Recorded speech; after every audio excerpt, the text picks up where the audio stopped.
Next on the agenda is a panel discussion, and for this panel discussion, we have our facilitators, of course, coming back. So Dr. Filipe Santos, MG Specialist Advisor at the Medical Council of Canada, and he is, of course, a Royal College of Physicians and Surgeons certified anesthesiologist, an assistant professor at the University of Toronto.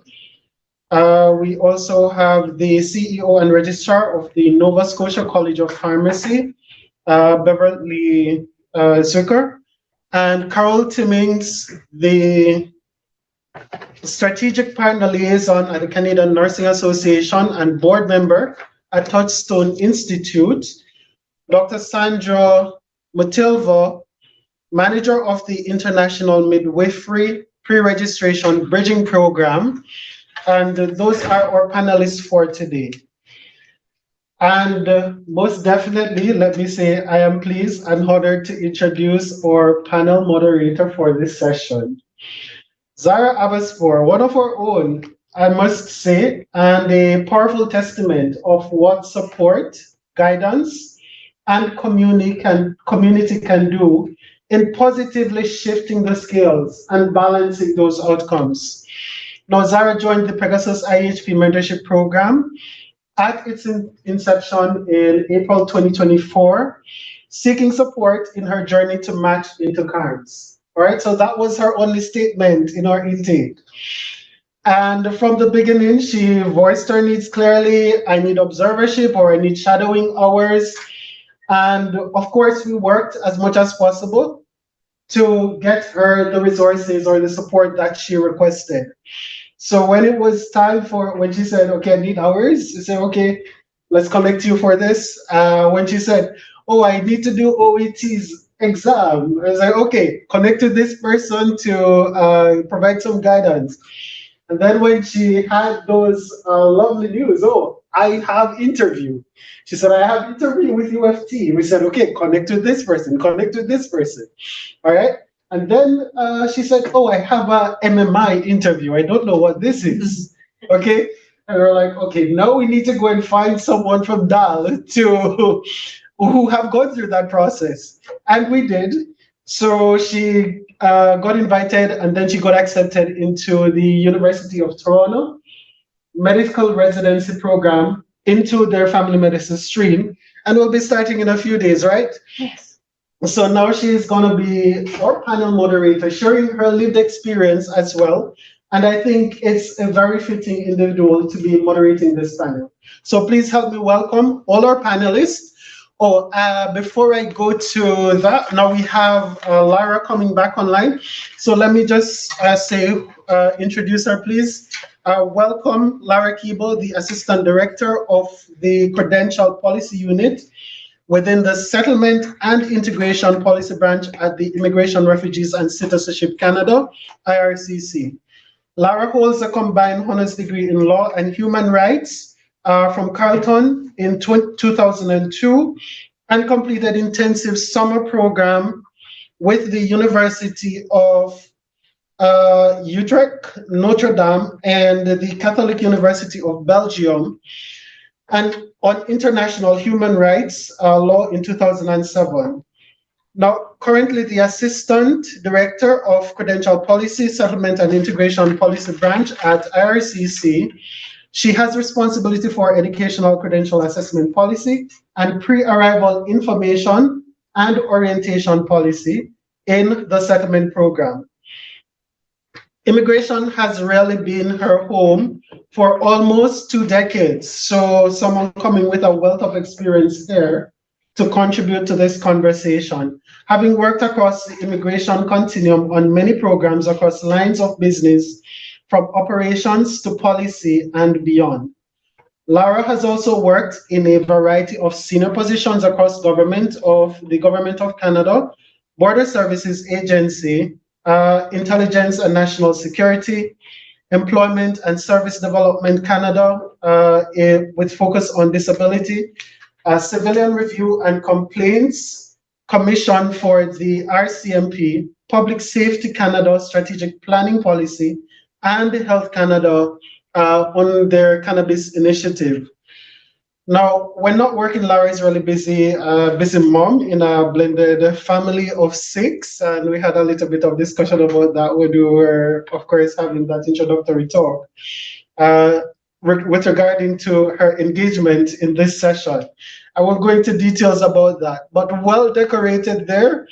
So with all that professional life, you've heard that she also has a family life. That you can find out as well.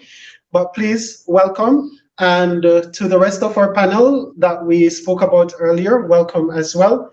At this time, I'd like to take myself from the studio and allow Sarah, our panel moderator, to start off. Thank you. Thank you. Hi, everyone. You guys gave very nice and kind and welcoming introduction. As you mentioned, I'm Zara. The main reason that I'm here today is that to share my journeys and also to frame the obstacles and problems that some of the internationally educated healthcare professionals might face during their journey.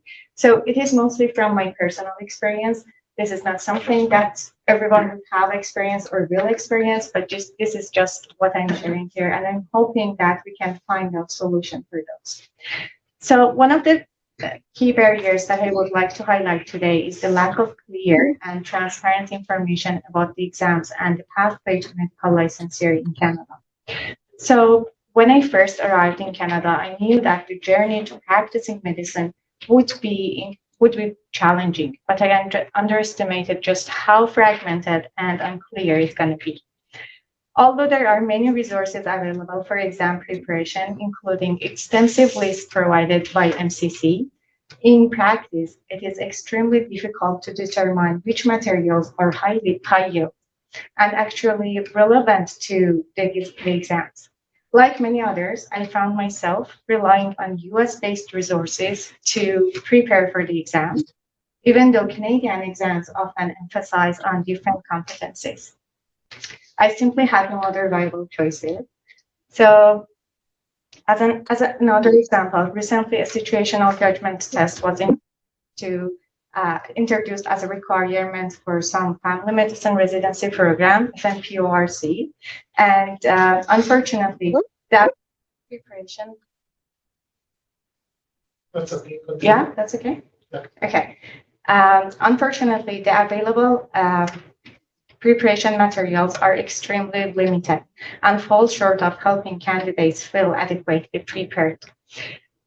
In my experience, for most of the exams, even by the time I sat for the exam, I wasn't sure whether I had prepared appropriately or not.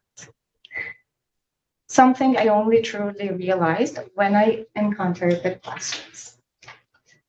That said, after completing the exams, I realized that passing the exams is not the most difficult part. The real challenge lies in navigating firms, understanding what programs are truly looking for, and grasping the unspoken expectations. There are hidden rules and unwritten criteria that seems to be known only by those who are already part of the system, typically not internationally educated healthcare professionals. With no welcoming system and limited transparent information available, the process feels like navigating a complex maze while blindfolded. This uncertainty does more than delay our career. It prevents knowledgeable and talented individuals from fully using their skills. We are not just professionals seeking licensures. We are individuals whose sense of purpose and self-worth is often deeply connected to our ability to serve others through our work. When the doors to practice remain closed or opaque to IEHPs, the impact is profound.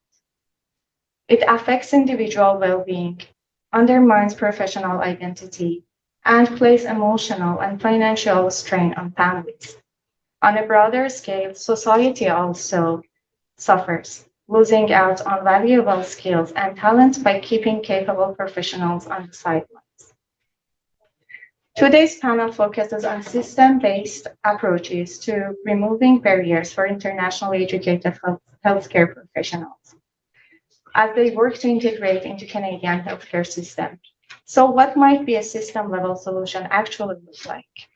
So these are what came to my mind. One of them is clarity and transparency at every stage of licensure and residency process. The next one is considering the importance of ethics and behavioral science in Canadian exams. It is essential to provide accessible resources on ethical and communicational skill assessments, which are often required but poorly explained. Offering nationwide bridging, mentorship, peer navigation programs to help IEHPs to navigate the system and fill in gaps.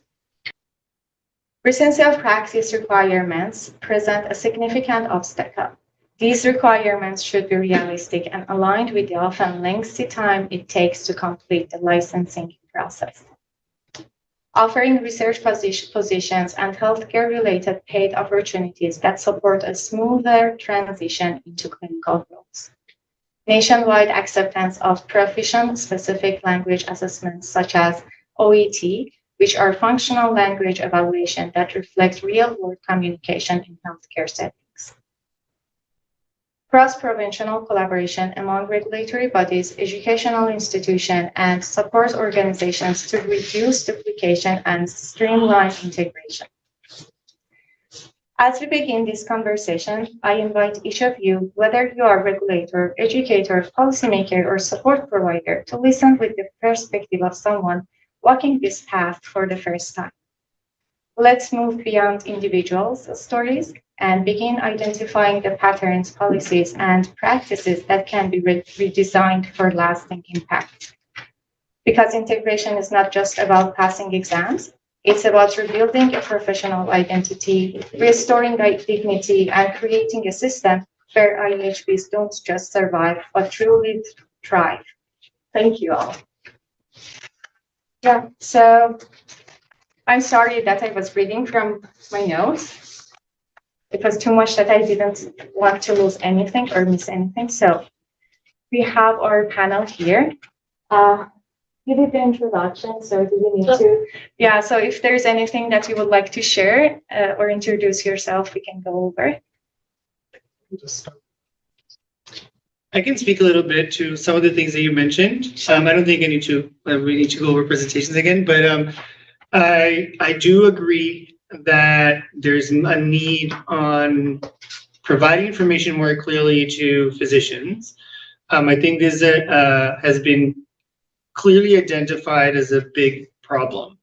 As you said, navigating the maze while blindfolded, I agree, that is a huge issue. I think one of the big contributors for that is that licensing in Canada is a provincial matter, but our assessment and certifying bodies are national. And then you have CARMS that is national, but that is just, it's national in how they process the applications, but they serve programs that are extremely individual. So it's all very complex due to that system. But I think that we have now, like at the MCC at least, we identify that issue, we're trying to address it as much as we can. So the ebook was the first initiative. The second is trying to put more information on the website about immigration, about language requirements, as I said, about current skill practice and its importance for people even before they arrive in Canada to understand what they can start doing before they come here while they're still practicing back home. And as an advocate in the medical regulatory authorities to help them understand where examinations are truly needed and where they might not serve their purpose. So I think, PACE is an example where they are now, having the MCC exams are not necessary exactly because you're assessing people if they're ready to practice and not whether they're ready to enter a residency program. So I think the exams have a very important purpose at addressing or assessing who's ready for a PGY 1 entry level, but they might not be needed when you're assessing experienced physicians that are going to be assessed to be in practice or not. So I think that shift in mindset of whether, like, what's the purpose of an assessment and what's the best tool to do that assessment. I think we have come to learn that, workplace-based assessment, as we learned from PACE, where you're assessing competency over direct observation and 200, for example, EPAs, which is entrusted professional activities, is more adequate to assess readiness for practice as opposed to, readiness for training at a PGY1 level.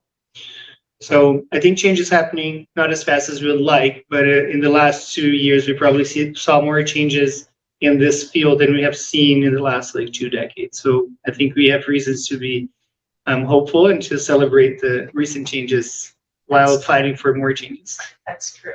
Thank you. I would observationally, and again, so I'm the pharmacy regulator, but I did have the privilege of, through the project that I described, being in Jordan. And it was interesting. I was at tables where there were some senior physicians, and they were really wanting me to understand that it was very clear to them the path they would take to be licensed in the United States. It was not clear to them for Canada.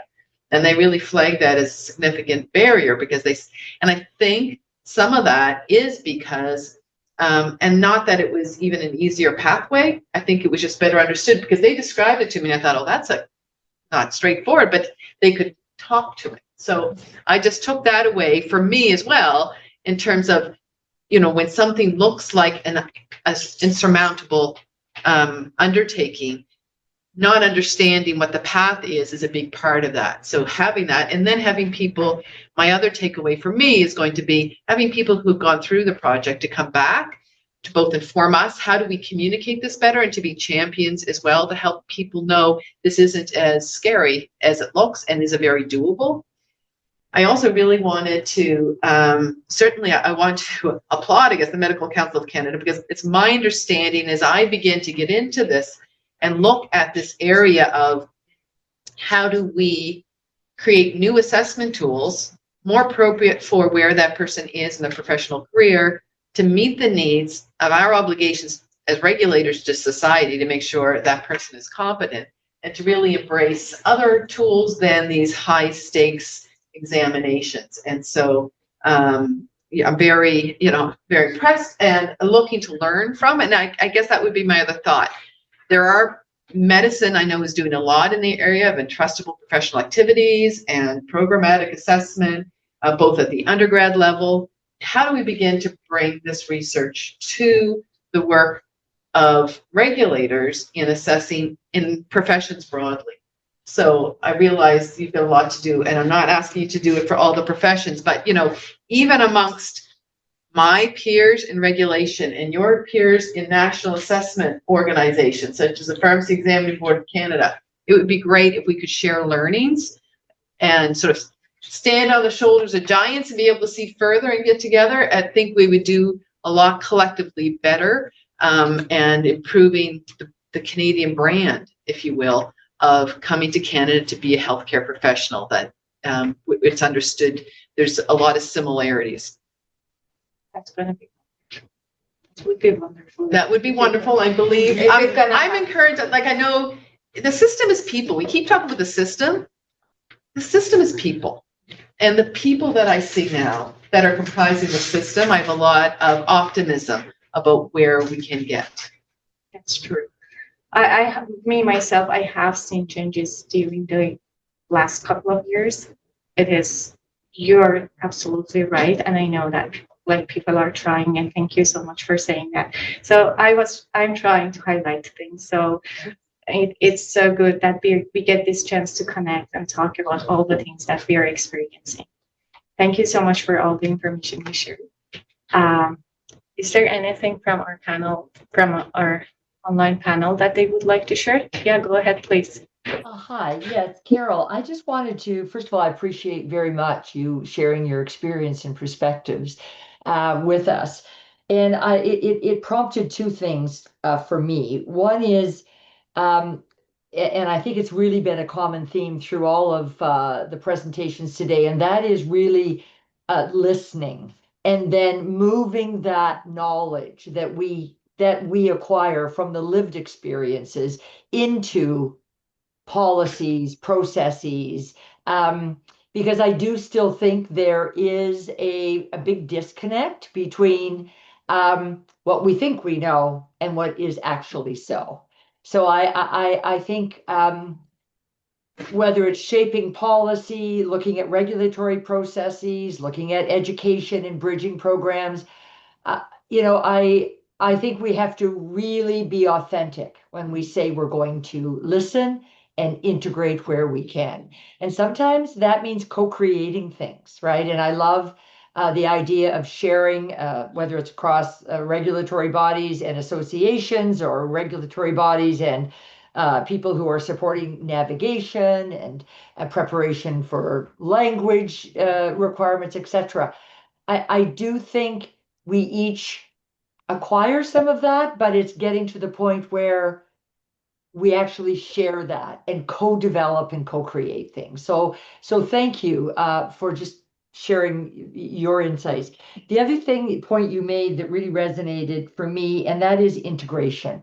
You know, we talk about readiness to practice, level competencies, but what does integration into practice really mean? And I had occasion a few years ago to, it was in large academic health science centers, but to really speak with internationally educated nurses who had actually been practicing for a few years. And it was really insightful to hear from them the kinds of they're not even programs really, but the kind of environment and culture that really fostered their integration and their confidence to demonstrate their competence, right? So confidence and competence.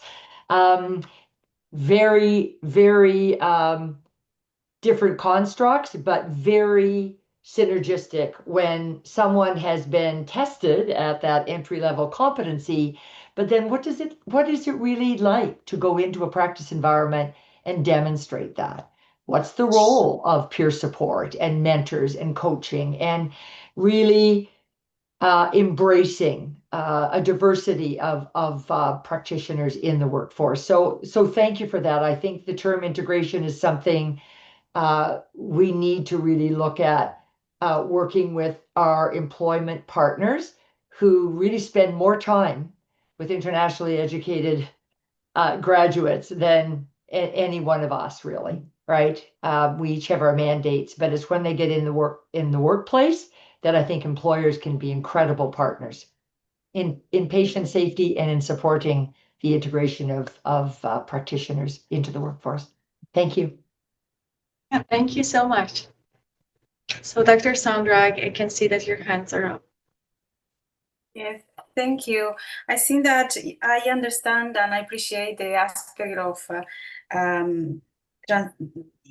integration, but also there is an aspect of transparency that it would be very important to highlight, that clinical care doesn't happen in a vacuum. There is a whole system around, you know, when I am a foreigner trained primary care provider, and when I arrived to Canada and after passing all my assessment, I needed to perform in a system that was quite shocking in terms of cultural fragmentation, and I think I was not quite well prepared for that. And so maybe this is something that the transparency aspect is extremely important, especially for accountability. I am also an expert witness. I have been in court hearings providing an expert opinion about clinical care. And the worst things that can happen to an international trained provider is to go through that process without the full preparation. So I think that the transparency aspect, I don't know how that could be expressed enough, that yes, you can be the best surgeon, the best nurse, the best midwife in your country, but here there is a whole aspect of a system that is extremely fragmented, that might disrupt your ability to perform to the best of your possibilities. Oh, thank you. I can jump in. Yes, sure. Go ahead, please. I'm really glad that I've had my panelists go before me because I want to express some of the same themes around clarity and transparency, the human connection and co-creation, and the fragmentation of how our systems work, both as a federation and federated with provinces and territories, but also the regulator space. And I work in all of it right now. So a bit of what I see is trying to pull in all of those issues and say, what can we do better in our immigration and pre-arrival space? So I want to talk a little bit about what we do at the pre-arrival space, because we can always do more and better. And I think it will prompt a very good conversation. And I also want to just put a placeholder on employment partners. We have an important role to play with our employment partners, and within the federal family, we have that important role, and what can we do and influence? And so that's also a key topic for me. So IRCC's pre-arrival services provide eligible clients with accurate, relevant, timely information to support and make informed decisions about their new life in Canada and begin the settlement process before they arrive. Our services allow eligible clients to develop realistic expectations, make informed decisions, prepare in advance for a smooth transition to facilitate integration. Preparing to enter the labor market, make connections with professionals and employers, and access navigational supports to get their credentials recognized and set them on a path to licensure before they arrive. Access to settlement and other community supports are quick and easy when they arrive in Canada through accessing these pre-arrival supports. We try for a seamless path. Permanent resident applicants can register for pre-arrival services with their immigration application approved in principle. So it's not the earliest point in their immigration journey, but it is a point before they arrive.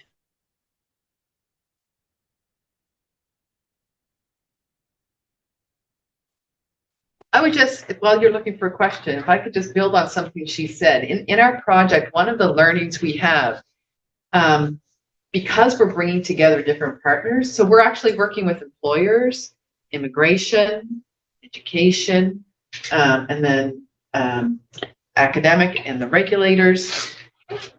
There's a lot that we assume about each other and about our processes, and we all feel a very strong sense of ownership of our part and our pathway, and we really bump into each other a lot. So I think it would be really helpful. One of the learnings that we're trying to glean from this, in addition to let's build a pathway, is how do we actually work better together? So the people who are coming, it's a different experience. It's a smoother, cleaner experience. I think collectively there's work to do beyond just the pathways, beyond just the assessment pathways, and just looking at how do we work together, whether it's aligning with what immigration requires, for instance, for education, and when they need to have their applications from a regulator, and the assurances that we need to give them about how certain it is that person's going to have a license, and when employers need something from immigration and from us, it's aligning that, because we have a bit of a juggernaut, and I can't imagine how frustrating it must be for people to get caught in this cycle and trying to straighten out and smooth out some of those pathways. So I don't know if this is, I've only been in this space of working with so many partners for 3 or 4 months, and it's quite an eye opener. I don't know, you know, others maybe have been in that space in trying to pilot something with so many partners. I can't imagine actually being the person trying to come and trying to navigate each of us separately. It must be challenging. It's very challenging, because also you need to imagine you're trying to navigate all these things and nothing is standardized. So the eligibility requirements for multiple programs, from immigration to licensing to examination to financial support from the government, like all have their own eligibility criteria.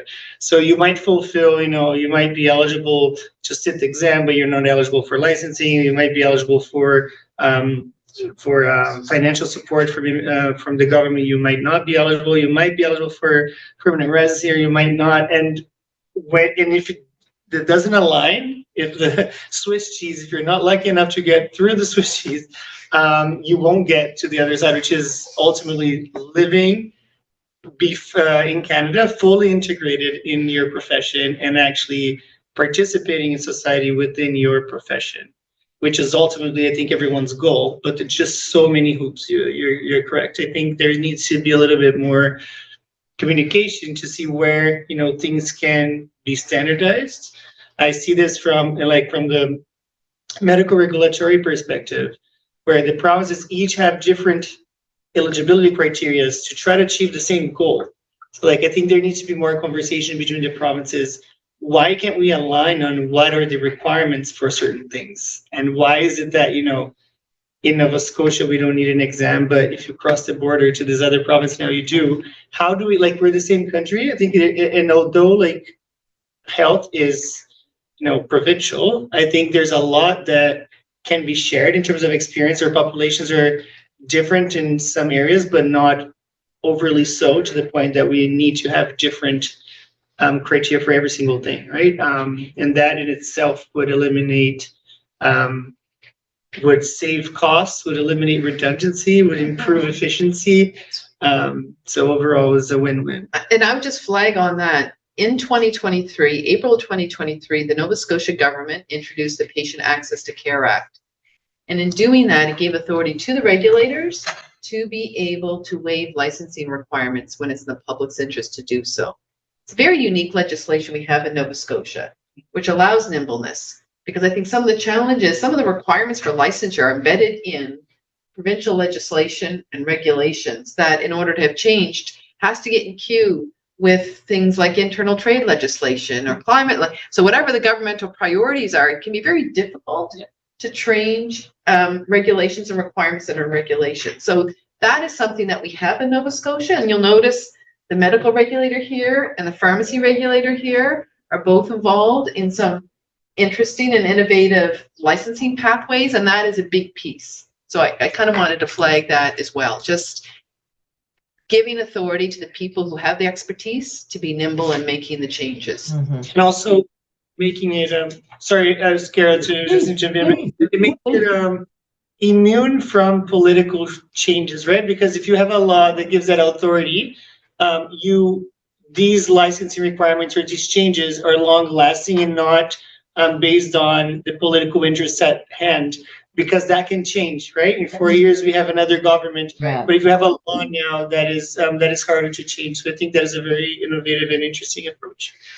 Yeah, I was just going to add, these are all very interesting points. I think sometimes what we see as enabling legislation actually can further the gap. I could remember I was working in regulation in Ontario when the as of right legislation came, which was seen as very enabling legislation for Ontario, but it actually had some pretty adverse implications for some of my regulatory colleagues in other parts of the country. So what does that mean? And so while I think health delivery is provincial, but I sometimes think that the way we describe innovations and having that autonomy can sometimes make the picture even more complex. So I guess I'm a proponent of looking at ways where perhaps we could harmonize things a little bit more. Why couldn't some of the registration or licensing requirements actually look the same across provinces? Why do they have to look different?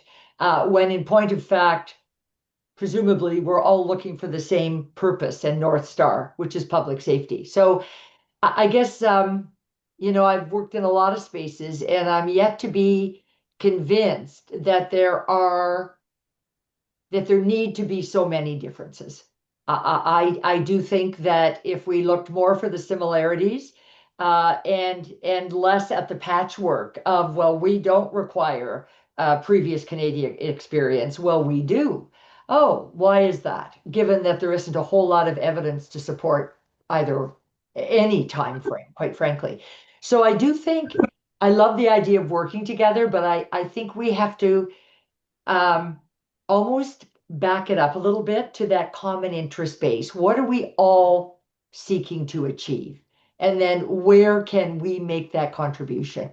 Whether it's an educator, employer, regulator, policymakers, associate, like what is that? Because there's a multiplicity of players, but if we just keep going in our own lanes, I worry that if anything, it can get more complex, not less.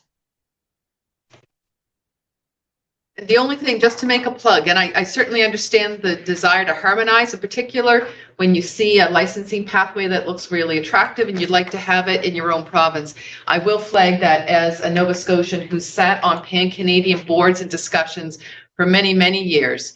I'm sure you have as well. There's a challenge in getting pan-Canadian consensus on any particular matter because we as Canadians have diverse opinions, particularly regionally. And I would say in Nova Scotia, we are not the largest province, and you're in Ontario. My experience has been that the Ontario position is the strongest position on any given matter, and or sort of in blocks. And so I just flag harmonization is great. It does come at a cost of innovation. Yes. And so I just always throw a flag of caution on the play to be working towards national anything, because it's a labor intensive, somewhat frustrating, and I don't think it gets us to where we want. But I think Sandra has her hand up. Yes, right now I am managing a Pan Canada program for integration of internationally educated midwives, and one of the things that I am noticing, I don't know, is that because maybe of the need of what is going on with the workforce, is that some of the barriers for licensing and registration are starting to be less. And in fact, I have been in, right now that we are doing this, I have been engaged by several provinces and territories to see, could you please see if you can send some of your students or clerks that are open to relocation, so we can help them to obtain license in the province. So I think that this crisis that right now we are going, the country is going through, could be open opportunities to reimagining the path to licensing and to make it more, I don't want to use the word open, but to start unifying, and I like the word harmonizing. And so there is more consensus, because we are in one country. I know there are different provinces, regulation, but the need is one, and 6 million of Canadians don't have access to primary care. So this is something that we need to, this should be our common goal, how we can support that kind of a strategy.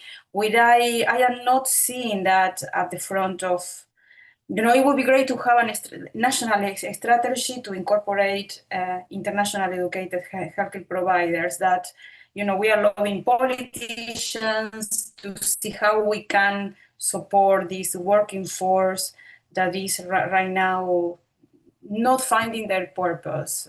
I have lots of stories, but I think that, this is what came to mind right now.